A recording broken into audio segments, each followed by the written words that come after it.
Hello again, everybody, and welcome to episode 31, the Winfield edition of going through a 1971. There's our letter of authenticity. I haven't shown it for a while. Of going through a 71 Topps Series 2 vending box straight from the Larry Fritsch vault.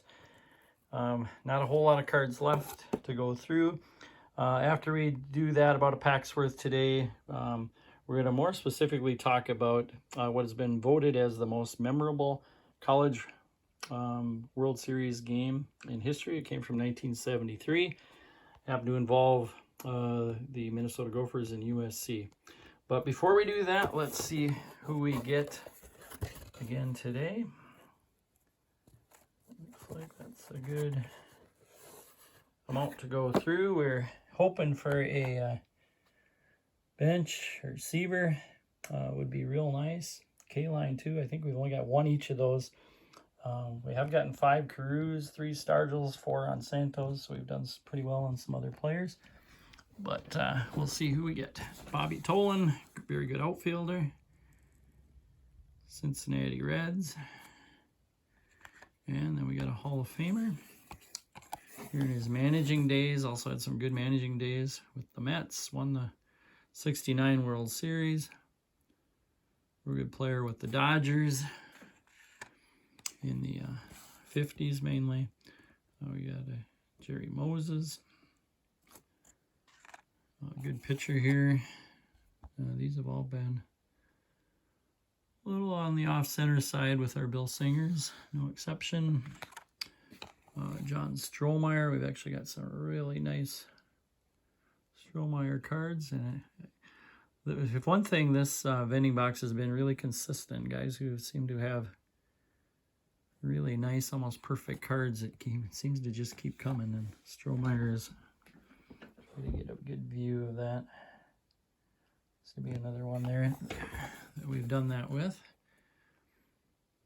The recap of the Orioles beating the Twins in the 1970 playoffs. Marcelino Lopez. One of those Orioles players. Ken Henderson. We've got a few real nice Hendersons.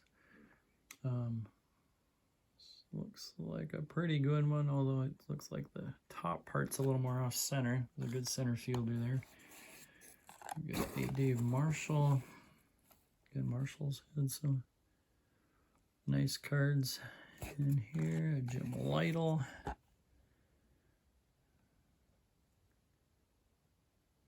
And the same thing, that little angled cut there was, and then it looks like the last one, these cards have all been, this is probably my 5th or 6th, maybe my 6th one, I think, of John Mayberry.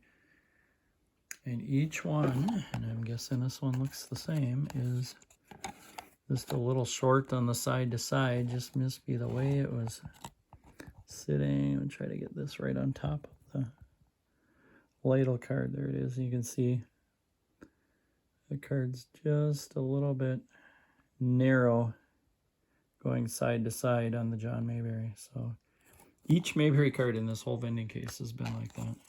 Case, I should say, just vending box.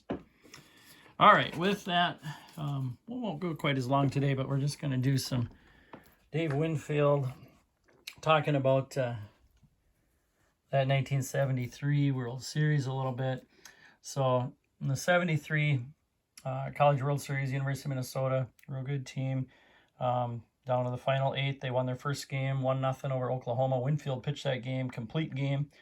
Had 14 strikeouts, so back then I guess you'd say he was a really good pitcher as well as a good hitter. Then Arizona State beat the Gophers 3-0, so the Gophers end up in the losers bracket. They won their next game there against Georgia Southern, so they eliminated Georgia Southern. Then in the semifinals, they had a game against USC, and that was this big game where the Gophers were up 7-0, 9th inning. Winfield's pitching again, so Winfield pitched the opener and then pitched this game. It was his turn again. He had 15 strikeouts going into that final frame, and then things just kind of fell apart in the 9th inning. Up 7-0, got a runner on, then you got a ground ball, And apparently it looked like a double play. And even I'm reading this on the USC site that they said he was out at first, but the ump made a real bad call, blew the call. So there was still a runner on, runner out. Then the next few, they got an infield hit, a couple more hits. Then the next guy reached on a bad air. And so then that was the end of Winfield's night on the mound. They moved him out to left field. He had thrown 140 plus pitches already. At that time, the game is still 7-3 Minnesota. But then things just kept unraveling from there. With Winfield on left, the relief pitchers gave up a few more hits, I think another error, and USC ends up winning the game 8-7.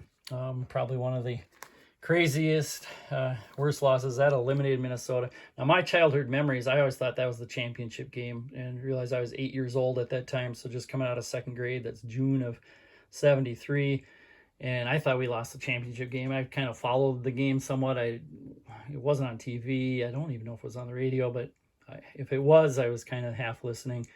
But I do remember hearing about it, and just hearing about that big-time loss.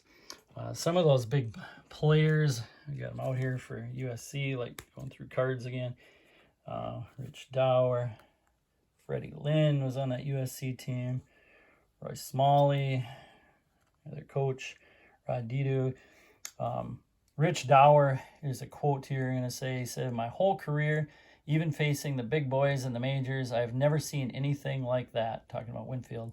"When Dave let go of the ball, it was like it was all of a sudden 3 feet in front of your face and seemed like it was going 110 miles an hour," was his quote.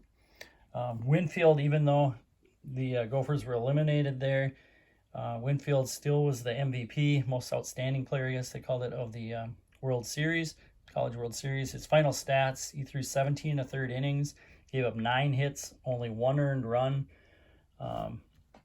had 29 strikeouts, and on top of that, he hit .467. So kind of a Ohtani of college. You wonder if he would have come out now instead of then.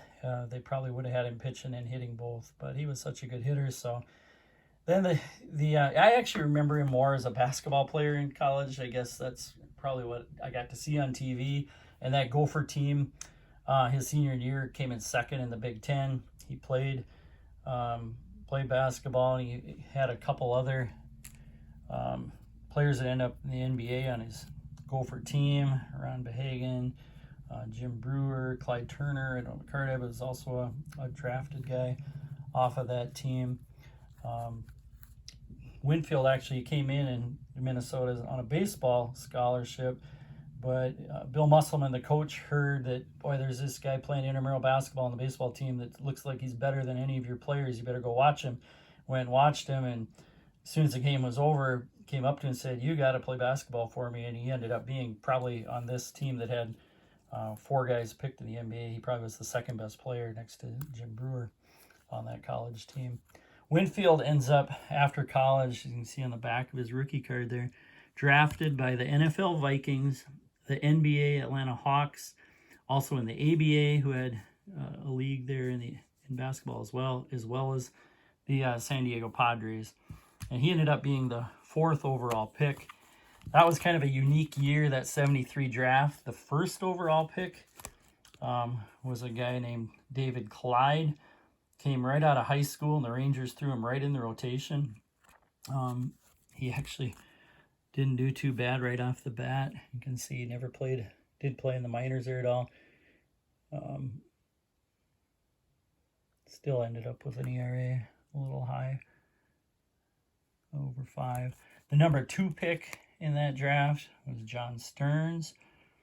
The number 3 pick ended up doing all right, Robin Yount, who the next year as an 18-year-old played the whole season with the Brewers.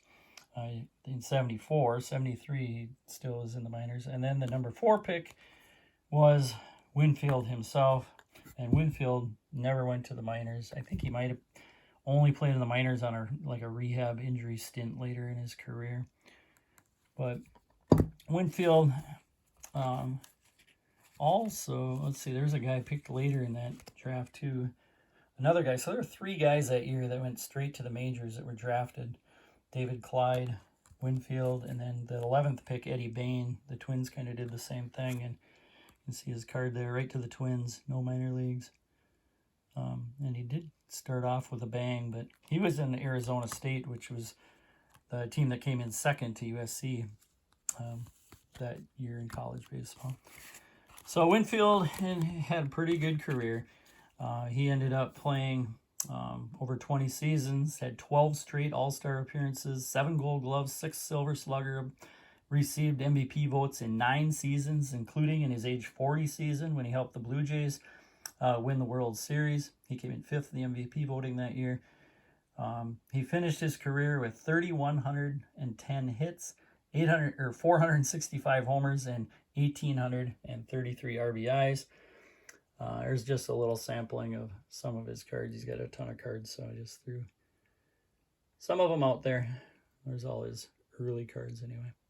So that's all I got today. I will hope to see you in a couple of weeks again. Thank you for watching. Have a good day.